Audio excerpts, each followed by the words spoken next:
ইতালির রাজধানী রোম শহরে এক বাংলাদেশি ভাইকে খুন করেছে। তিনি কিভাবে খুন হলেন এর বিস্তারিত আমি আপনাদেরকে বলি। গত 2 থেকে 3 দিন আগে আমাদের এক বাংলাদেশি ভাই ইতালির রাজধানী রোম শহরে তিনি একটা জায়গায় চাকরি করতেন, অর্থাৎ জব করতেন।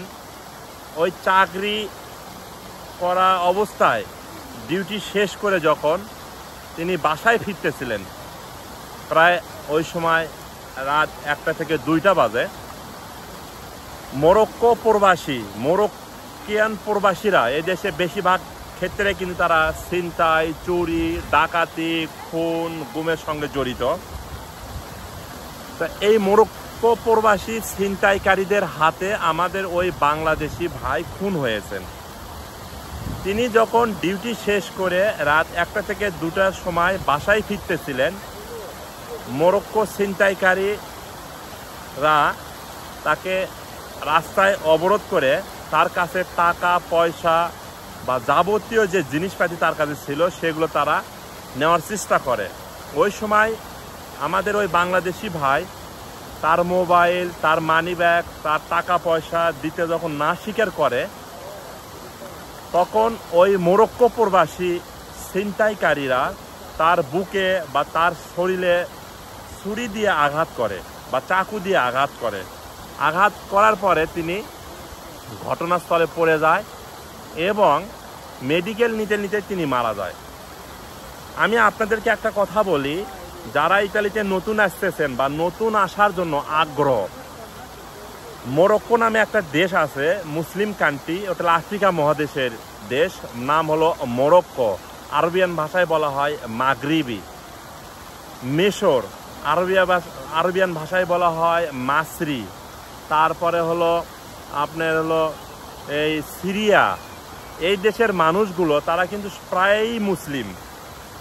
ইতালি বা ইউরোপের দেশগুলোতে যখন ছিনতাইকারী হয়, খুন হয়, সেক্ষেত্রে বেশিরভাগ খুন ছিনতাইয়ের সঙ্গে এই মরক্কিয়ান, তারপরে মিশরের মানুষ, তারপরে সিরিয়ার মানুষ জড়িত। এই যে গত 2-3 দিন আগে যে বাংলাদেশি ভাই খুন হয়েছে ইতালির রাজধানী রোম শহরে, ওই বাংলাদেশি ভাইটি খুন হয়েছে মরক্কো প্রবাসী ছিনতাইকারীদের হাতে।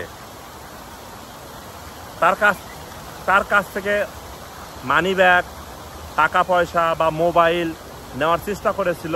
ওই সময় তিনি দিতে বাধা দিয়েছিলেন। পরে তার পিছন থেকে তাকে চাকু মারা হয় শরীরের বিভিন্ন জায়গায়। চাকু মারার সঙ্গে তারা ছিল, ছিনতাইকারীরা ছিল প্রায় 2 থেকে 3 জন, আর আমাদের বাংলাদেশি ভাই ছিলেন একাই। যার কারণে তিনি ওখানে তাদের সঙ্গে পারে উঠে পারে নাই, যেহেতু তাকে চাকু দিয়ে আঘাত করা হয়েছে শরীরের বিভিন্ন জায়গায়, রক্তক্ষরণ হতেছিল এবং তিনি মাটিতে লুটে পড়ে। পরবর্তী তাকে এই দেশের প্রশাসনের মাধ্যমেই যখন তাকে হসপিটালে নেওয়া হতেছিল এবং ছিনতাইকারীরা আগে পালিয়ে যায় তার মোবাইল, টাকা পয়সা নিয়ে, পরে হসপিটালে নেওয়ার পরে তিনি মারা যান।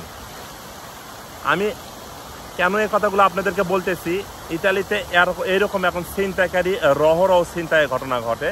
আর বেশিরভাগই করে হলো মরক্কো নামধারী মুসলিম দেশ, মরক্কো, মিশর এবং সিরিয়ার মানুষগুলো। এরা ছিনতাই, চুরি, ডাকাতি, খুনের দিক দিয়ে খুবই এক্সপার্ট। আমি চাই এই ছিনতাইকারী, এই খুনিদেরকে ইতালির প্রশাসন এখন খুঁজতেছে। আর এই দেশ থেকে যে তারা পালিয়ে যাবে এতটা সম্ভব না, কারণ এই দেশটা ইতালি হলো পুরোটাই হলো সিসি ক্যামেরার দেশ। অবশ্যই ধরা খাবে, অবশ্যই ধরা খাবে, অবশ্যই ধরা খাবে। আমি চাই ইতালির প্রশাসনকে বলবো, আপনারা এই খুনিদেরকে ধরে তাদের সর্বোচ্চ শাস্তি নিশ্চিত করবেন। আর যে সকল বাংলাদেশি ভাইরা নতুন আসতেছেন, অবৈধভাবে আসেন আর বৈধভাবে আসেন, আপনারা ইতালির যে কোনো শহরে থাকেন, বিশেষ করে মরক্কোর মানুষ, মিশরের মানুষ, সিরিয়ার মানুষ, এদের সঙ্গে মিল দিবেন খুবই কম। এরাই কিন্তু ছিনতাই করে, এরাই কিন্তু মোবাইল, টাকা পয়সা মানুষের কাছ থেকে কাড়ে নেয়। সবাই ভালো থাকবেন, সুস্থ থাকবেন। আল্লাহ হাফেজ, আল্লাহ হাফেজ।